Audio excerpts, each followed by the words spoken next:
بسم الله الرحمن الرحيم. الحمد لله رب العالمين والصلاة والسلام على رسوله محمد وعلى آله وأصحابه أجمعين. أما بعد فأعوذ بالله من الشيطان الرجيم. بسم الله الرحمن الرحيم. قالوا ما أنتم إلا بشر مثلنا وما أنزل الرحمن من شيء إن أنتم إلا تكذبون. یعنی تو انہوں نے کہا تم نہیں ہو مگر ہم جیسے انسان، اور رحمان نے تم پر کوئی چیز نازل نہیں کی، تم تو نرے جھوٹے ہو۔ عزیزان ملت اسلامیہ، ہر دور میں رسولوں کا انکار کرنے والے لوگوں نے یا رسالت کا مقصد اور مطلب نہ سمجھ سکنے والے لوگوں نے رسولوں کو بشر ماننے سے انکار کیا ہے، یا اس لیے کہ رسول انسان ہوتے ہیں انہیں رسول ماننے سے ہی انکار کر دیا ہے۔ انہوں نے کہا اے محمد صلی اللہ علیہ وسلم، چونکہ تم انسان ہو اس لیے تم رسول نہیں ہو سکتے۔ یہی عقیدہ مکے کے کافروں کا تھا، اور یہی عقیدہ پچھلی قوموں کا تھا، اور یہی عقیدہ آج کے کافروں کا بھی ہے، ہندو ہوں، عیسائی ہوں یا یہودی۔ ہندو اپنے دیوی دیوتاؤں کو،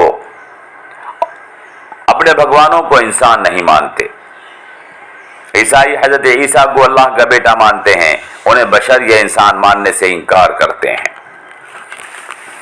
یہودی حضرت زکریا، حضرت یعقوب، حضرت موسیٰ کے تعلق سے یہ خیال کرتے ہیں کہ ان میں انسانوں کے سوا کچھ اور صفات تھیں، کچھ اور پاورز تھیں۔ مکے کے کافر بھی کہتے تھے اے محمد یہ انسان ہیں، ہم جیسے انسان ہیں، لہذا یہ رسول نہیں ہو سکتے۔ سورہ فرقان میں ان کا اللہ تبارک و تعالی نے مقولہ نقل کیا ہے، ما لہذا الرسول یاکل الطعام ویمشی فی الاسواق، یہ کیسا رسول ہے جو کھانا کھاتا ہے، بازاروں میں گھومتا ہے۔ سورہ انبیاء میں اسی بات کو فرمایا وَأَسَرُّوا النَّجْوَى الَّذِينَ ظَلَمُوا هَلْ هَذَا إِلَّا بَشَرٌ مِثْلُكُمْ أَفَتَأْتُونَ السِّحْرَ وَأَنْتُمْ تُبْصِرُونَ۔ یہ ظالم ایک دوسرے سے سرگوشی کرتے ہیں، یہ شخص تمہاری طرح انسان کے سوا کچھ بھی تو نہیں، تو کیا تم آنکھوں سے نظر آنے کے باوجود اس کے جادو کے پاس جاؤ گے؟ قرآن کریم نے انسانوں میں پائی جانے والی اس جہالت اور گمراہی کی طرف بار بار متنبہ کیا ہے اور بتایا ہے کہ گمراہ لوگوں، تمہارا یہ خیال کہ بشر اور انسان رسول نہیں ہو سکتا نہایت جاہلانہ ہے، اور گمراہ قومیں ہمیشہ اس غلط فہمی کا شکار رہی ہیں کہ انسان رسول نہیں ہو سکتے۔ قوم عاد نے کہا تھا ما هذا الا بشر مثلكم ياكل مما تاكلون ويشرب مما تشربون ولئن اتعتم بشرا مثلكم انكم اذا لخاسرون۔ سورہ مومنون کی آیات ہیں 33 اور 34۔ حضرت لوط علیہ السلام سے انہوں نے کہا یہ شخص تو بس تم جیسا بشر ہے، کھاتا ہے وہی جو تم کھاتے ہو، پیتا ہے وہی جو تم پیتے ہو، اگر تم نے اپنے جیسے انسان کی اطاعت کر لی تو تم بڑے نقصان میں رہ جاؤ گے۔ تقریباً یہی بات تھی جو حضرت نوح علیہ السلام کے متعلق ان کی قوم نے کہی تھی، یہی بات قوم سمود نے حضرت صالح علیہ السلام کے تعلق سے کہی، اور یہی بات مشرکین مکہ نے جناب رسول اکرم صلی اللہ تعالی علیہ وسلم کے تعلق سے کہی۔ قرآن کریم نے ہمیں بتایا ہے قوموں نے رسولوں کی بات اس لیے نہیں مانی کہ انہوں نے کہا کہ اس کی بات ہم کیوں مانیں، یہ تو ہم جیسا بشر ہے جو ہماری طرح کھاتا ہے اور پیتا ہے۔ اللہ نے ارشاد فرمایا وَمَا مَنَعَ النَّاسَ أَن يُؤْمِنُوا إِذْ جَاءَهُمُ الْهُدَىٰ إِلَّا أَن قَالُوا وَبَعَثَ اللَّهُ بَشَرًا رَسُولًا۔ سورہ بنی اسرائیل کی 94 والی آیت ہے۔ اور نہیں روکا لوگوں کو ایمان قبول کرنے سے سوائے اس بات کے کسی بات نے کہ انہوں نے کہا کہ اللہ نے انسان کو رسول بنا کر بھیج دیا ہے۔ محترم حضرات، ہر گمراہ قوم نے ہر دور میں اس بات پر حیرت کا اظہار کیا ہے اور تعجب کا اظہار کیا ہے کہ رسول انسان کیسے ہو سکتے ہیں، وہ بشر کیسے ہو سکتے ہیں، ان کے دماغوں میں یہ بات نہیں آتی۔ اور اس کی وجہ کیا ہے؟ عام طور پر انسان ان حقائق پر غور نہیں کرتا جو اس کے ارد گرد موجود ہوتی ہیں، جو سچائیاں، بلکہ چمتکار دیکھ کر اس سے حیرت زدہ ہو جاتا ہے۔ چنانچہ شیطان نے انسان کی اس کمزوری سے فائدہ اٹھایا ہے، اور شیطان کے اعلی کار، انسان روپی اعلی کار، انسانوں کی اس کمزوری سے فائدہ اٹھاتے ہیں، جاہلوں کی اس کمزوری سے فائدہ اٹھاتے ہیں کہ لوگوں کو چمتکار بنا کر دکھاتے ہیں۔ لوگ سمجھنے لگتے ہیں یہ کچھ انہونی کر رہا ہے، لہذا یہی حق ہے۔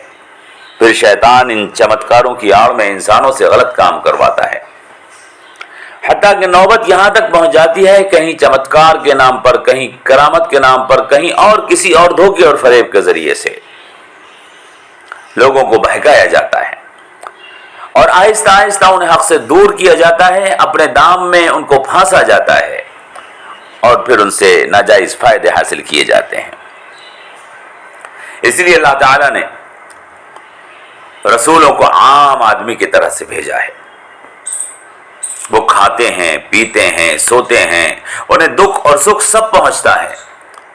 وہ چمتکاری لوگ نہیں ہوتے، لوگوں کو کرتب دکھا کر مروب نہیں کرتے، دھوکے اور فریب سے لوگوں کو اپنی طرف راغب نہیں کرتے،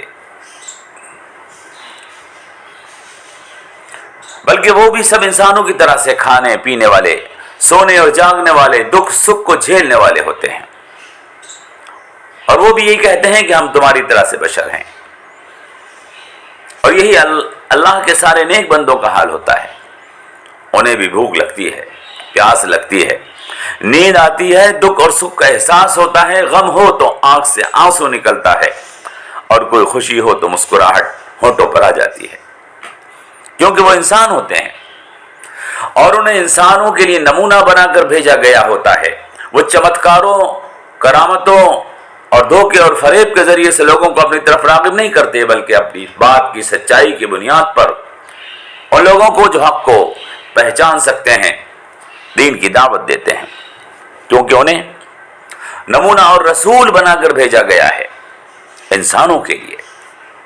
وہ نمونہ اور مثال ہیں انسانوں کے لیے، لہذا انہیں کامل اور مکمل انسان کی شکل میں انسانوں کے پاس بھیجا گیا ہوتا ہے۔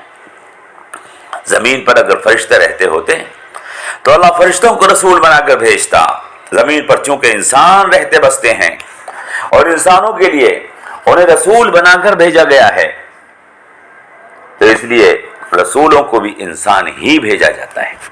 اللہ تعالیٰ کا ارشاد ہے قُل لَوْ كَانَ فِي الْأَرْضِ مَلَائِكَةٌ يَمْشُونَ مُطْمَئِنِّينَ لَنَزَّلْنَا عَلَيْهِم مِّنَ السَّمَاءِ مَلَكًا رَّسُولًا۔ یہ سورہ بنی اسرائیل کی آیت ہے۔ آپ انہیں بتا دیجئے اگر زمین پر فرشتے سکون کے ساتھ سکونت اختیار کیے ہوئے ہوتے تو ہم ان کے لیے آسمان سے فرشتوں کو رسول بنا کر بھیجتے۔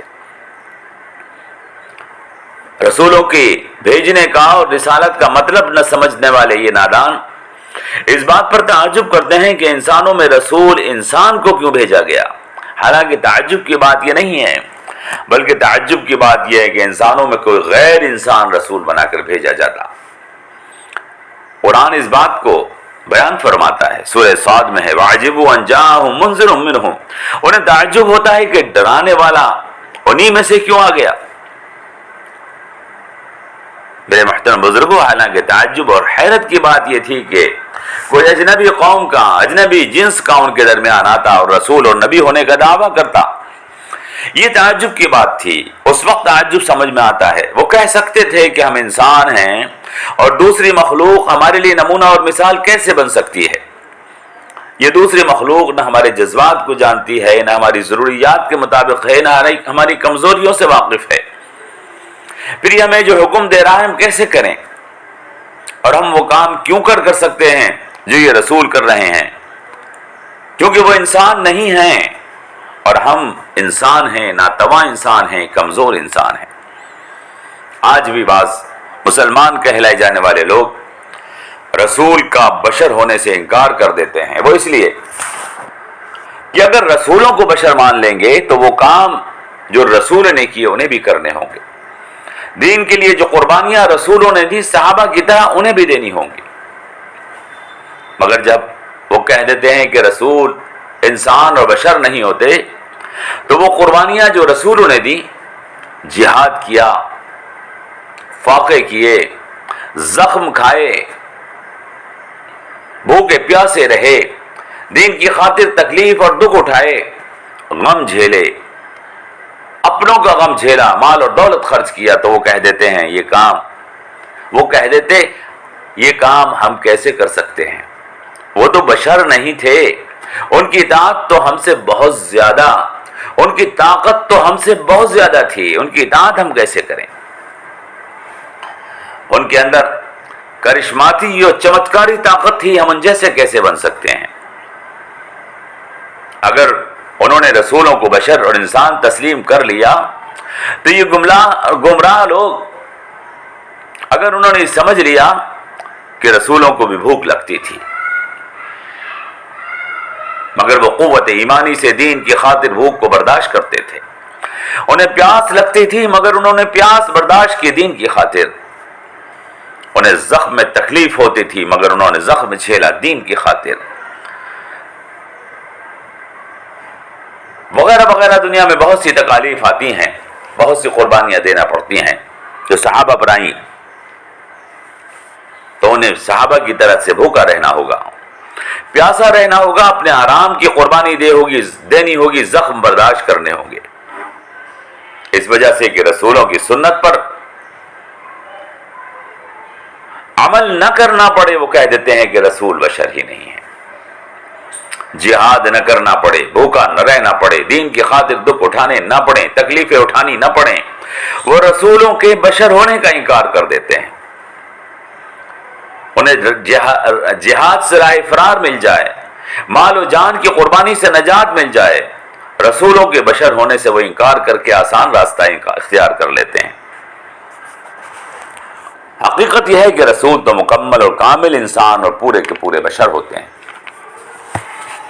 وہ کھاتے ہیں، پیتے ہیں، سوتے ہیں، جاگتے ہیں، انہیں دکھ، سکھ، خوشی، غم سب ہوتا ہے، انہیں راحت اور آرام کا احساس ہوتا ہے، ان کے بھی احساسات ہیں، ان کے بھی جذبات ہیں، ان کے اندر بھی امنگ اور طلب ہے، مگر وہ ہر کام میں اللہ کی رضا کو اپنے سامنے رکھتے ہیں، تب کام کرتے ہیں۔ اور یہی وہ نمونہ ہے جو ان کی زندگی میں ہمارے لیے نمونہ ہے۔ اللہ نے فرمایا لَقَدْ كَانَ لَكُمْ فِي رَسُولِ اللَّهِ أُسْوَةٌ حَسَنَةٌ، یقیناً تمہارے لیے رسول اللہ صلی اللہ علیہ وسلم کی زندگی میں بہترین نمونہ ہے کہ تم ان کے طریقے پر چل کر آخرت کی نجات، اللہ کی رضا کو حاصل کر سکتے ہو، اور ایسا تب ہو سکتا ہے جب تم اللہ کے ہر وقت ہر آن یاد رکھو۔ لمن كان يرجو الله واليوم الآخر وذكر الله كثيرا، ایسا جب ہو سکتا ہے جو تم اللہ کو ہر وقت اور ہر آن یاد رکھو۔ تو میرے محترم بزرگوں اور دوستو، رسول ہم جیسے انسان ہیں اور ہمیں ان جیسا بننے کی کوشش کرنا ہے، اور انہوں نے وہ سب کچھ کر کے دکھایا جو ہمیں کرنا ہے، اور ہم کر سکتے ہیں اس لیے کہ جو طاقتوں کے مالک وہ تھے، ان طاقتوں کے مالک ہم بھی بن سکتے ہیں۔ دین کی خاطر جو قربانیاں انہوں نے دی، ہم وہ قربانیاں دیں گے تب۔ اللہ سے دعا کیجیے اللہ ہمیں رسولوں کی زندگی کے مطابق اپنی زندگی بنانے کی توفیق عطا فرمائے، اور ہمیں رسولوں کے قدم بقدم ان کے نقش قدم پر چلنے کی توفیق عطا فرمائے۔